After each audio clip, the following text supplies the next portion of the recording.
The Orlando Magic stayed busy on Tuesday as they were able to make a couple of moves that finalized the Desmond Bane trade. They obviously had him in a photo shoot, as you are seeing here. Jeff Weltman, Jamahl Mosley, and multiple players ended up commenting on the trade, including Desmond Bane himself. So we're going to get into exactly what they were able to do yesterday, as well as some of the crazy rumors that are flying around, such as Kevin O'Connor thinking that the Orlando Magic are in the Kevin Durant sweepstakes, as well as who could potentially be next involving a trade for the Orlando Magic. What is realistic? We know Jonathan Isaac is potentially on the trade block, and Nickeil Alexander-Walker is a name that I'm hearing a lot now coming around Magic circles. So we're going to get into everything that is being talked about with the Orlando Magic and all of their moves. But first, guys, make sure that you subscribe to the channel. 30% of you guys are subscribed. Thank you so much. Thank you for the support. Now let's get that 70% to come on in, join, subscribe,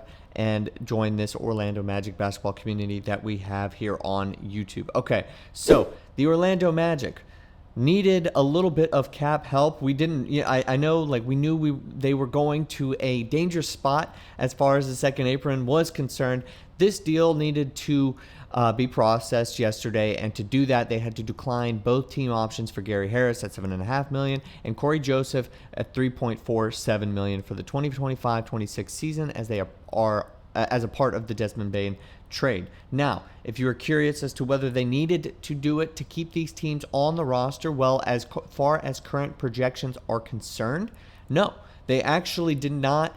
As far as next year's current 2025 salary cap projections are concerned, need to decline their salaries and their team options. But because they are working, since it is before free agency, with the 2024-25 salary cap, they had to make this deal occur and have it continue on. I'm going to try to read out a little bit of what exactly is going on as far as why they had to deny or decline those trades. It was according to the new CBA rules. The Magic triggered their second apron by aggregating the salaries of KCP and Cole Anthony for Bane. Teams trading away after the regular season ends and before the start of the free agency operate with the 2025-26 player salaries, but under 2024-25 salary cap and apron figures. So while the 25-26 roster projects to be below the 25-26 second apron, we think, after making this trade, they actually need their 2025-26 roster to stay under the much lower 2024-25 second apron following the trade. There's a cap sheet, and it does show some of the different things about this deal. Franz Wagner counts as $35.1 million, worth 25% of the 2024-25 salary cap. Since his actual $38.7 million maximum salary is technically still just a projection based on 25% of the 2025-26 salary cap, the 25% max for 2024-25 is applied to this as well. With all of that accounted for, declining the team options of Harris and Joseph leaves them just under the second apron, and this is of the 2024-25 cap. So they may very well decline Mo Wagner's option 2 eventually down the line if they are trying to make maybe other moves or something else happen. But for now, they're below the second apron and can decide on him later. And they're obviously pretty far below, in 2025-26, even as is. So they're below next year's second apron. Without declining those deals, but so they have more flexibility than maybe we would have thought. But to do this trade and to make sure it happened, they needed to do those different things.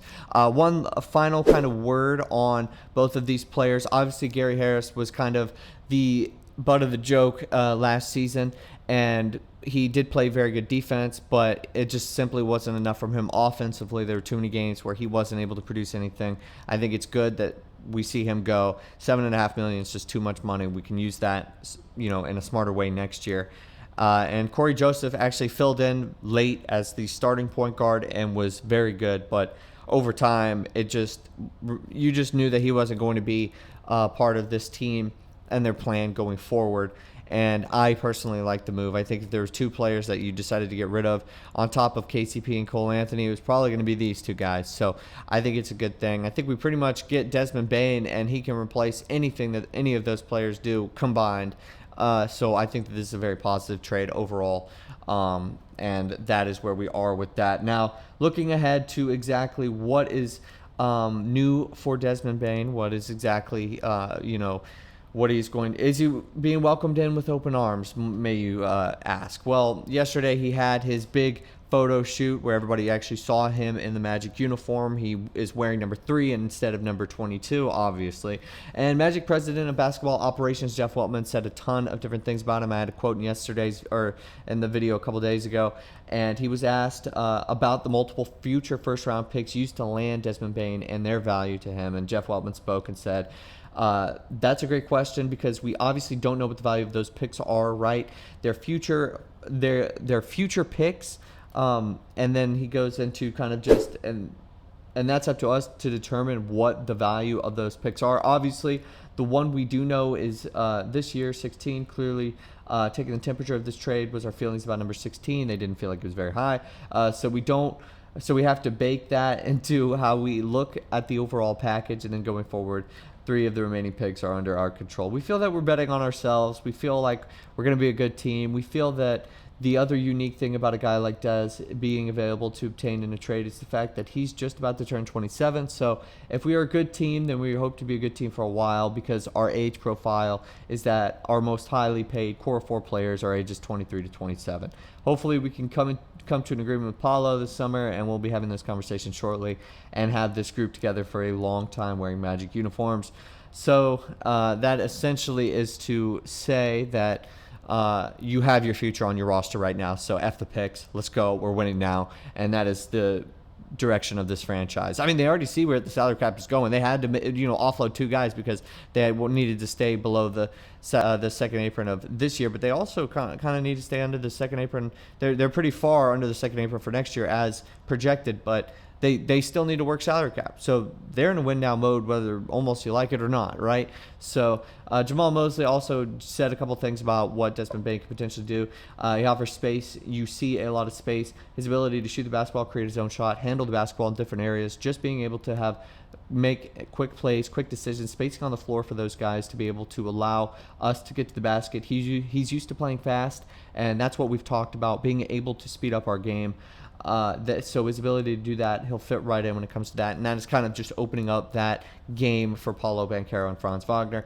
Desmond Bane was talking about Jamahl Mosley. I think that's going to be another important relationship to make sure to watch. Cool cat, that's the best way to put it. He's going to empower us to be ourselves out there, and that just gave me the ultimate confidence that is this is going to be a great fit and a great spot for me. Obviously, everybody's singing each other's praise. Very positive nature going forward, and I think it's an overall good thing to see what is going on and what is the hype about. So we need to move on to, could Jonathan Isaac end up being traded, and also maybe potentially what's going on with Mo Wagner. Well, I would say that Mo Wagner right now is pretty safe. Being the brother of Franz Wagner, I definitely think affects a lot of stuff. Plus, he was the best scorer off the bench for this Magic team. I think he's the most adequate front court scorer and that this Magic team has on their roster. So I think that they're going to choose to keep him and then try to move the Jonathan Isaac contract, which, while it is descending, is still something that is a little bit more pricey than you might end up assuming. So I think they're going to pick up the team option for Mo Wagner, keep him on the roster for another year, and then try to move that Jonathan Isaac deal. Maybe that does come after, in a sense, like after the new league year is assessed, something along those lines, so they don't have to do more gymnastics as far as the 2024-25 cap is concerned. But I think they're going to try to offload him. Is Nickeil Alexander-Walker going to be that kind of person?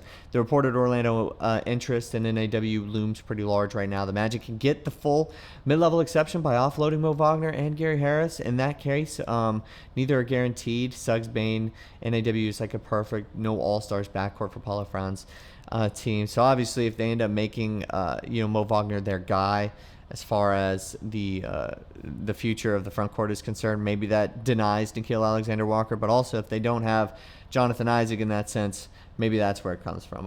Last thing I wanted to touch on to give you guys, Kevin O'Connor said that the Orlando Magic, what they would offer for KD, Jonathan Isaac, Anthony Black, Jet Howard, Goga Bitadze, and the 25th pick. I saw this rolling around on Twitter a little bit too. There were some Magic fans that were like, guys, you got to be honest with yourselves. You would take this. You would take this. I mean, at face value, like, the only player I'm really sad about giving up in that deal is Anthony Black. I don't even really care about the 25th pick because I don't think Walter Clayton Jr. is going to be available by that point, in the sense of giving it up for Kevin Durant. So Like, it is what it is. I mean, I would do that trade if this was 2K, but not exactly thinking that that's even realistic, because I think Phoenix is going to need a lot more in return. But let me know what you guys think, not about the KD deal, but about everything that's going on, and what is a move that you think the Orlando Magic should do going forward after this Desmond Bane deal. A lot of stuff going on, a lot of hope, a lot of optimism. It's a good time to be an Orlando Magic fan. But guys, thank you so much for watching this video, and I'll see you guys next time with more Orlando Magic basketball content.